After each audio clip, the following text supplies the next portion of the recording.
The ink was still wet when the chandelier exploded. 1 second. I was staring down at the final page of the contract, the clause written in shimmering gold, hidden between two lines that hadn't been there moments ago. The next I was coughing. Smoke as glass rained down around us. "Do not say his name," hissed the old woman beside me, dragging me back by the wrist. Her eyes' milky white pupils gone-flicked toward the embers spiraling in the air. "You saw it, didn't you? The sigil? In the margins?" I could barely breathe, let alone answer, but I had seen it. A spiral of blood-inked letters, a name erased and rewritten in symbols older than any language I knew, and the moment I'd read it, something inside me moved, something I thought I had buried years ago, from across the ballroom. He looked at me, Alexander Vale, billionaire, ruler of half the continent's commerce, and the man I was about to marry in 7 days. His smile didn't reach his eyes. He knew I'd found it. He knew what it meant, and now the contract wasn't just binding, it was cursed, and I had already signed. They say Alexander Vale was born during a lunar eclipse, the kind where the moon turns crimson, and wolves forget their own names. I met him 3 years ago, though his shadow touched my life long before that. Back then, I was just a Solda Morona contract analyst working in the city of Lisvale, where marble towers cut through the clouds and secrets were traded like coin. I'd made a reputation for spotting things others couldn't. Invisible loopholes, buried clauses, enchantments, disguised as legal terms. What I didn't realize then was that Alexander had been watching me long before he ever introduced himself. The first time we met face to face, it was under the glass dome of the Rose Atrium. He arrived late, eyes like stormwater, voice like velvet war. "I've been told you see what others miss," he said, placing a scroll in front of me. "Tell me what you see and I'll double your salary." The scroll was sealed with his crest, a coiled serpent biting its own tail. I remember hesitating before I broke the wax. Something in me whispered, "Don't." But I did it anyway, inside. I found the first version of the contract, and at the very bottom, a signature line marked bride. I laughed then, thought it was a joke. "You're kidding." "I never kid." He said I should have walked away. I should have said no, but I didn't, because I was desperate. My brother, Davian, had just been sentenced to exile beyond the Veil for theft. A false charge, I knew it, and so did Alexander. But no one in Lisvale would cross him. He offered me a choice: marry him in exchange for Davian's freedom, or bury my brother alive under ice and lies. So I signed a temporary engagement, he claimed. A formality. We were to wed in 3 years, long enough for public appearances to satisfy the press and his investors. Long enough for me to disappear quietly after. No ceremony, no real vows. Just paper, just pen, just survival. But the years passed, and Alexander never let go. He began showing up at the small apartment I shared with my cat, bringing crimson orchids and rare wines. The world saw it as a scandalous love affair. I saw it as a game I had no power to quit. He never touched me, not really. But his presence, it filled every corner of my life, like smoke, like silk, like a warning. And there were ... moments. The time he kissed my hand and whispered, "Your blood sings in a language I remember." Or the night I heard him in his study murmuring in a tongue I couldn't place, the air rippling with heat and something older. Then came the dreams, always the same, a mirror, a gold sigil burning in my chest, and Alexander standing behind me, whispering, "You were mine before you were born." I told myself they weren't real. But then my old mentor, Soren, came to me in secret. "Isolde," he said, breathless, "you need to read the fine print again. Not the copy they gave you, the original. The blood-bound scroll sealed in the Vale family archives." I never saw Soren again after that. He was found dead 3 days later. A heart attack, they said. But his journal, one he'd left behind, hidden in a hollow book at the library, told another story. He'd found something in the contract, something ancient, something cursed, something alive. And now, 3 years later, at the masquerade ball, marking our final week before the wedding, I'd seen it too. That golden clause shimmering beneath the ordinary ink. A phrase that hadn't been there until my blood touched the parchment. Not even the chandelier exploding could distract me from the words, "Upon vow unbroken, the bride shall awaken the sealed." And beside it, a symbol, a spiral with 6 teeth, the same one from my dreams, the same one I saw on the back of Alexander's hand the night he thought I was asleep. The ballroom didn't fall. Silent it screamed. Servants shouted over the crackle of fire as the wreckage of the chandelier smoldered, glass and gold scattered like confetti from a nightmare. Masked nobles stumbled over themselves, unsure whether to run or bow, because Alexander Vale hadn't moved, not even a blink. He stood at the center of the chaos like it had been choreographed just for him, and his eyes, his cold, unreadable eyes, were fixed on me. I clutched the half-scorched contract to my chest. The golden ink was fading now, retreating into the page like it had never existed. But I knew what I saw. A clause that only appears in blood, a bride who awakens something sealed, and a name beneath the ink that shimmered for a heartbeat. Meltherin, the last time that name had been spoken aloud. The northern moon split in two. But Alexander didn't look afraid. He looked ... satisfied. "Isolde," he said at last, striding toward me with the quiet power of someone used to parting seas. "You're hurt." I backed away. My palms were sliced from catching myself on broken glass, but the pain barely registered. "What was in that clause?" I demanded. "Tell me what Meltherin is." The room gasped. Even the orchestra stopped playing. He asked, voice like ice cracking. "You read it? Don't lie to me." I saw the ink. It changed when my blood touched it. His lips curved, not in surprise. "Too close, I told you," he murmured, brushing a fingertip near my bleeding hand. "Your blood sings. Contracts written in sorcery don't just bind, they awaken." I stumbled back, the edges of my vision pulsing. What did I agree to? He didn't answer. Instead, he turned to the nearest guard and said, "Lock the doors. No one leaves until we find who tampered with the chandelier." Just like that, the panic was redirected. Blame was cast onto a faceless saboteur, nobles whispered. Smoke hissed from the drapes, and somewhere above us, the night stretched thin with waiting. I slipped away in the confusion, the scroll clutched tight. There was only one place I could go, the hollow archive, hidden beneath the city's oldest cathedral. It was where the originals of all enchanted contracts were stored, unseen by most, guarded by magic and memory. I had access. Barely. The wind howled as I hurried through the underground corridors. The archive doors opened for me, reluctantly reacting to the seal branded on my wrist the day I joined Vale's legal team. I crossed the threshold and felt the magic crawl over my skin like frost. Row after row of glowing scrolls spun slowly in the air, humming like bees, and then, there it was, my contract, the original, bound in serpent-scale leather. I reached for it. Tanned, it burned, not heat, not cold, something deeper, like emotion that didn't belong to me. Still, I gritted my teeth and opened it. There were no lies now, no hidden ink. Every page shimmered with truth. Upon vow unbroken, the bride shall awaken the sealed. Upon the kiss before eclipse, the name shall rise again, Meltherin, soul-bound to the blood-born bride. My hands trembled. It wasn't a marriage contract. It was a binding ritual, a resurrection woven into a romance. Alexander didn't want a wife. He wanted a key, and I was it. But what was Meltherin? A scraping sound echoed behind me. I turned, heart hammering. A figure stepped from the shadows, hooded, cloaked in velvet and dust. Dust.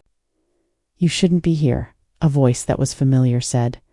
David, my sibling, alive, but altered. His once good eyes have a silver rim. Like a collar, a glyph shone at his throat. I muttered, I saw your exile order. You crossed the veil. They said I did, he muttered. I never returned, I gasped. How are you here then?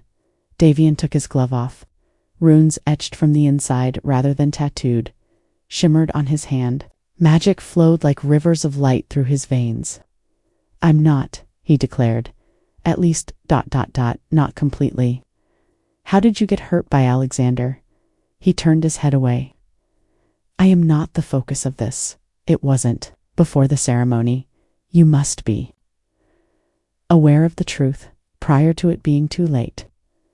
How is Meltherin doing? No, he replied, relating to you. My blood became icy, Izzy muttered. You weren't picked at random, you were made. Through years of lineages, the Vale family bred you curses buried in your dreams, spells concealed in your ancestry. You are the final element in a centuries-old prophecy. A key that only comes to life when it feels as though it has freely chosen love. No, I murmured. That isn't accurate. It is, he stated. You were not bound by the contract. It roused you. Then there was a scream. The archive echoed with a loud feminine cry. Lady Marianne, one of Alexander's alleged ex-lovers, was collapsing in the doorway. Her gown smeared with blood, her hand gripping a broken sigil, as I turned to see her. They're approaching, she exclaimed. The sealed are waking up. A shadow swept across the stones behind her, and the walls rippled like heat. Then we caught sight of it. Not Alexander, not a man. Something more ancient. Something within him, ink-toothed, hollow-eyed and horned. A second face flitted in his mirror. There was no name for Meltherin. A second soul was involved. In Alexander's grasp, I'm bound to you now. I was unable to catch Lady Marianne before her body went slack. Beneath her curls, blood gathered like if ink had spilled on an unread page. Her palm held a broken symbol that crackled once before turning to ash. I felt like screaming, to sprint. However, I remained motionless. I was being watched by the shadow in the stone. Not because I was brave. Davian pulled me back by grabbing my wrist. This place is unsafe. They will now be searching for you. Who will? I took a breath. He didn't respond. As if the truth would kill me more quickly than the beast behind the wall, they simply stared at me. We took off running. Through the archive, past mirrors that displayed possibilities rather than reflections, and past floating scrolls that whispered old oaths. I caught a glimpse of myself in one, Alexander prostrate at my feet, my lips whispering an incantation, my eyes shining gold. Another depicted Davian grinning and burning. I never looked again. The night had descended like a curse when we exploded into the streets of Lysval. The moon was mistaken. To crimson, too near. Whispers born on smoke, written in chalk on alleyways, and spoken by candlelight in shuttered houses, came from all around the city. The Prince of the Sealed is awakening. The Blood Bride is still alive. The eclipse is happening earlier than expected. Davian guided me into the ancient aqueducts beneath the city, which were constructed before stone was replaced by magic in the present day. He finally told me the truth there. There were once 12, he said softly. 12 souls bonded by vow and blood, locked beneath the globe. They were too strong, too harsh, too ... hungry. Who sealed it? He looked at me and replied, by the first brides. Women are endowed with the moon's blood. They were spellcasters, not merely sacrifices. To catch the 12, they sacrificed their lives. Alexander, too. He isn't among them. He is worse. He is a vessel. I took a deep breath. A host. Davian gave a nod. Meltherin resides within him. Inactive, awaiting the last link. Was the contract you signed? The final seal will be broken by your kiss on the night of the blood eclipse, and I pass away. Or worse, he remarked, you marry him. Not in a metaphorical sense, but literally, soul to soul. There is no way out of it after that. But the contract, it was mesmerized, updated in real time, is you never had an opportunity. On the chilly stone, I fell to my knees. So why did he provide me with hints? Allow me to locate the sigils. Davian was silent for a while. His next statement made my blood turn to ash. He wants you to try running. That's why he's trying to find you. That's how the ceremony operates.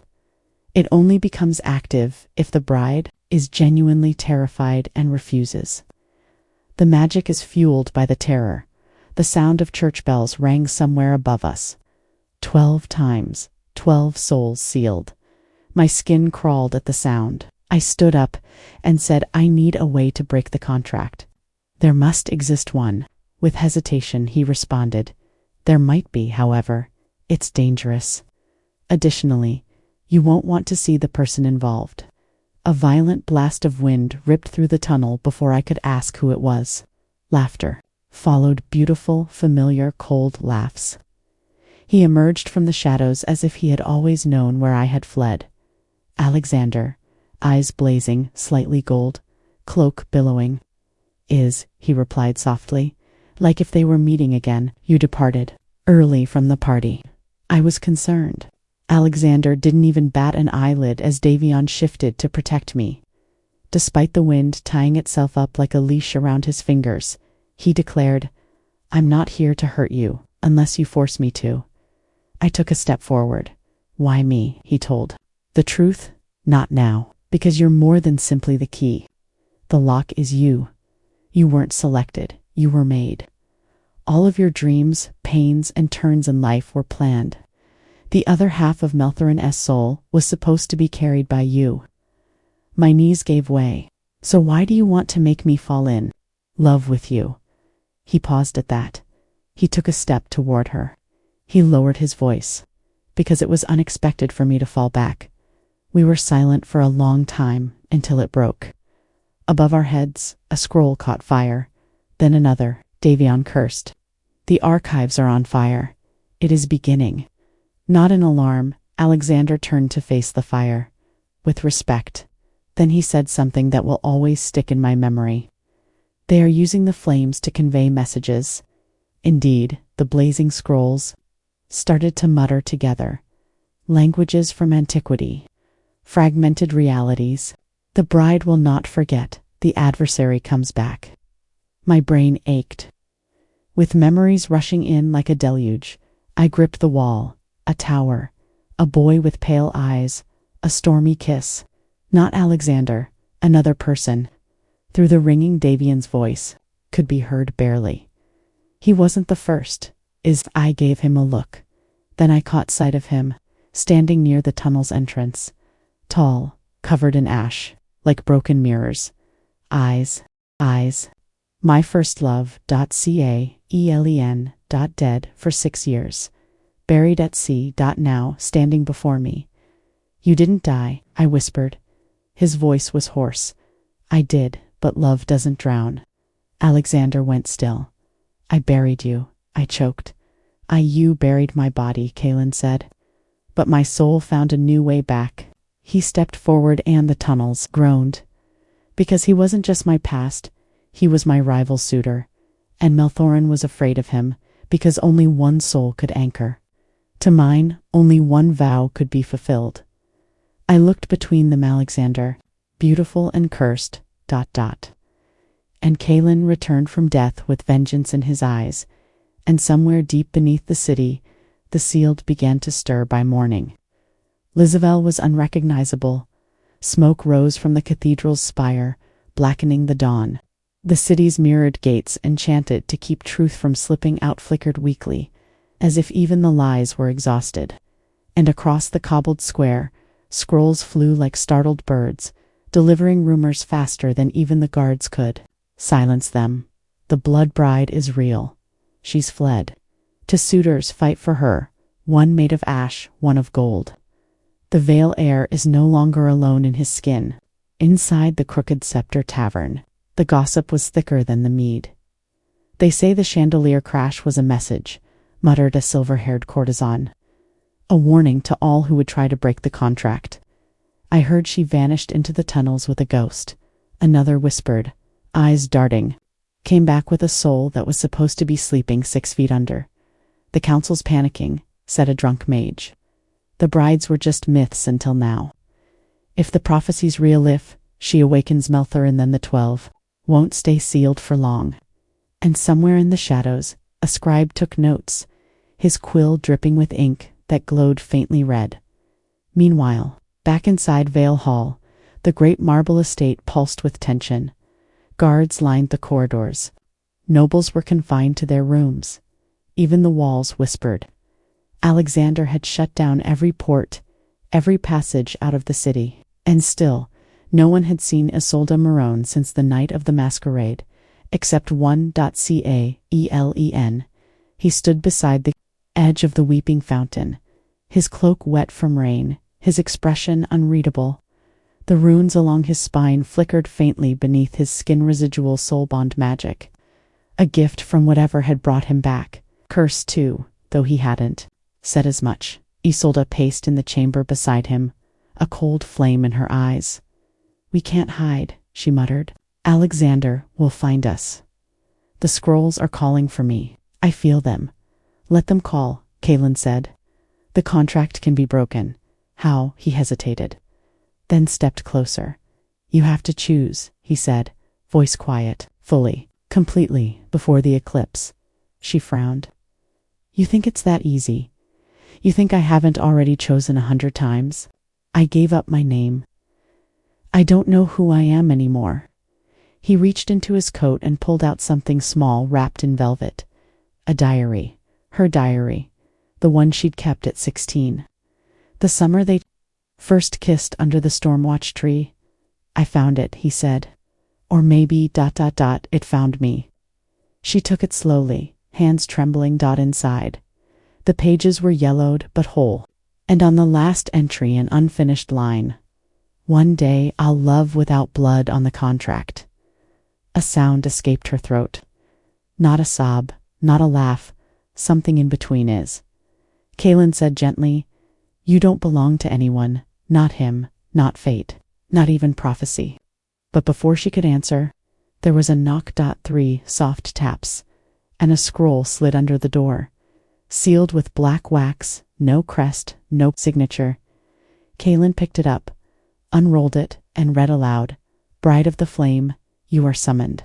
The council will judge your soul at dusk. Refuse, and the city burns. Signed, the 12th seat returned." He looked at her.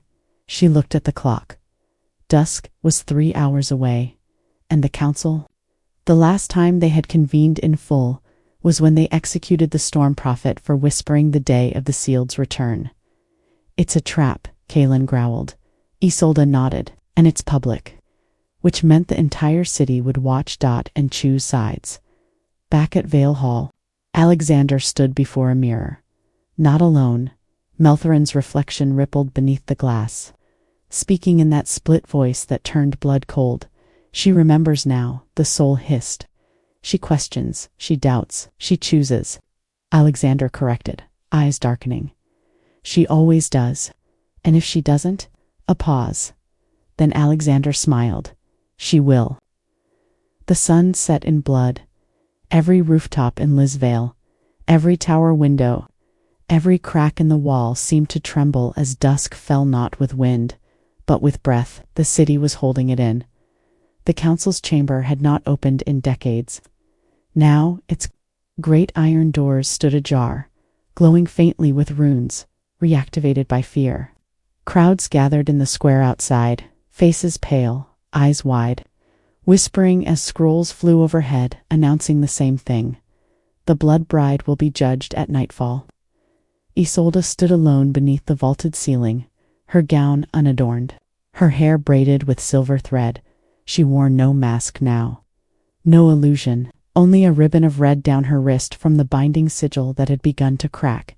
The 12 council seats, once occupied by hollow bureaucrats, were now filled by something else. Only 5 of them were still human. The others had returned. Their eyes shimmered too bright, their smiles too wide. The 12th seat, once permanently empty, was no longer vacant, and Alexander sat there, no longer hiding. He didn't wear a suit or a crown. He wore robes of fire and bone, and Melthorin S. mark pulsed on his brow. Like a second son, he said, with a voice not entirely his. It's time, she stepped forward. You don't get to decide that anymore.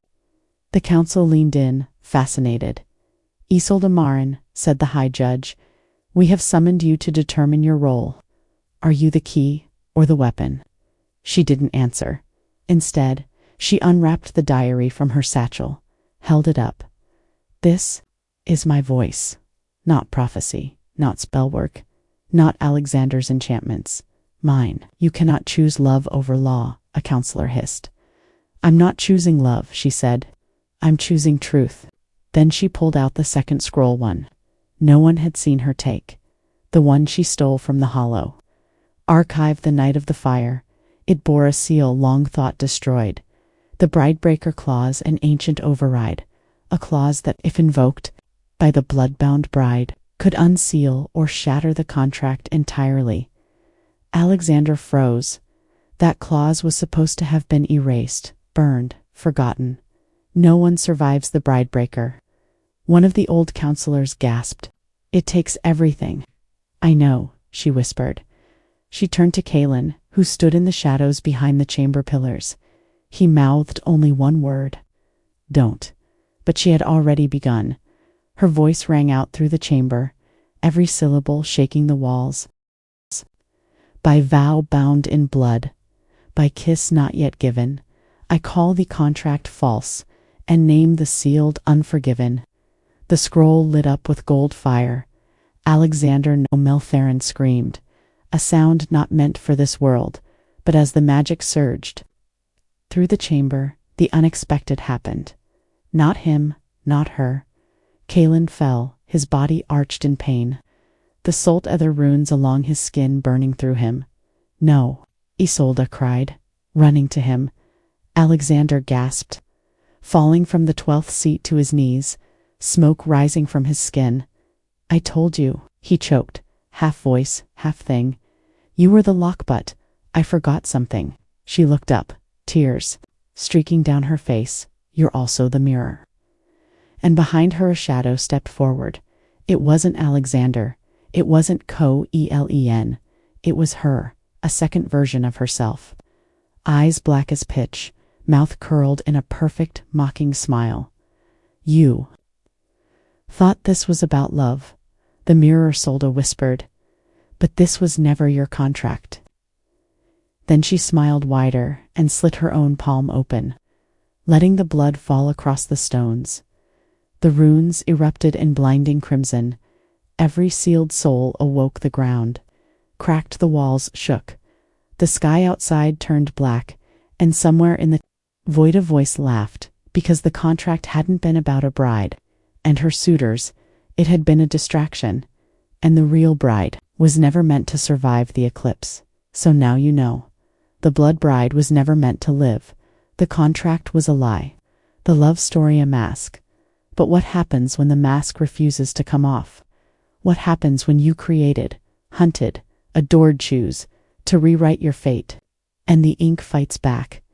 Isolde's soul has been fractured. Kaelin may not survive the tether breaking. And Alexander, he's no longer just a man. 12 sealed souls are awake beneath Liz's veil. The mirror has cracked, and the worst part, the real ritual hasn't even begun yet. So we ask you now, would you trust someone who loved you just enough to destroy you? Would you choose the boy who came back from death? Or the man who was never alive to begin with? Or would you become something else entirely? The next chapter will burn the contract, and what rises from the ash. You'll have to see for yourself. Tell us in the comments, who do you trust? Alexander the cursed billionaire, Calantha returned first love, or Isolde herself? Hit subscribe if your name might be written in the margins of fate, because next time the real bride wakes up, and she's not alone. Stay spellbound, stay suspicious. We'll see you in Chapter 2 of Trapped by a Billionaire's Contract.